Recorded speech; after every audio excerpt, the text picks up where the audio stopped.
Epistasis is when the genotype at one gene affects the expression or phenotype of another gene. There are 6 modes of epistasis, but today we are going to focus on single recessive epistasis. So we will be working with the phenotype for head color in dogs. And 3 phenotypes that we have is pink head, blue head, and purple head. Epistasis is the interaction between 2 different genes and not just alleles at a locus. Single recessive epistasis occurs when the recessive variation of a gene controls the other gene. This means that the recessive allele of the gene that shows epistasis will control the expression of the other alleles in the second gene. Epistasis is interaction between 2 genes. In this case, it is enzyme A and enzyme B. An analogy for this pathway is that you have to be able to swim to learn new swimming styles. So in order for the others to occur, enzyme A has to occur so that there can be pink head and blue head, and then both enzymes need to be activated for there to be a purple head.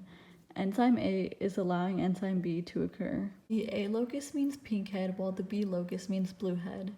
If the outcome is homozygous recessive A genes and the dominant B gene with another B allele, then the outcome will be a pink head, because even if there's a dominant B gene, the homozygous recessive A's mask it, and this is the same in the case of the blue head phenotype that has the genes of a dominant A and another A allele and the homozygous recessive B alleles.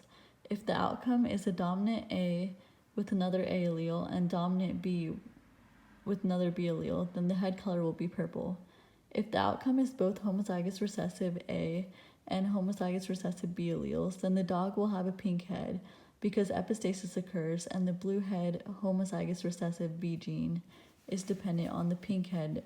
So homozygous recessive A gene is epistatic to the homozygous recessive B gene, which gives the blue allele. Our first example will be using this dihybrid cross that is between 2 parents of purple heads, and I have circled the genotypes in the Punnett square based off of the phenotype. So if we categorize these by the phenotypes, then we will get the ratio of 9 purple-headed dogs, 3 blue-headed dogs, and 4 pink-headed dogs.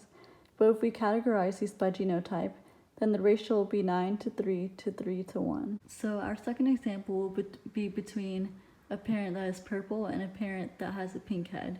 So when you do the cross between these, you get that in this case, instead of having that 9 to 3 to 3 to 1 Mendelian prediction ratio, we have a 8 to 8 ratio because there's a 50% chance of having both these genotypes, and there's also a 50% chance of having the phenotypes of either pink or purple heads.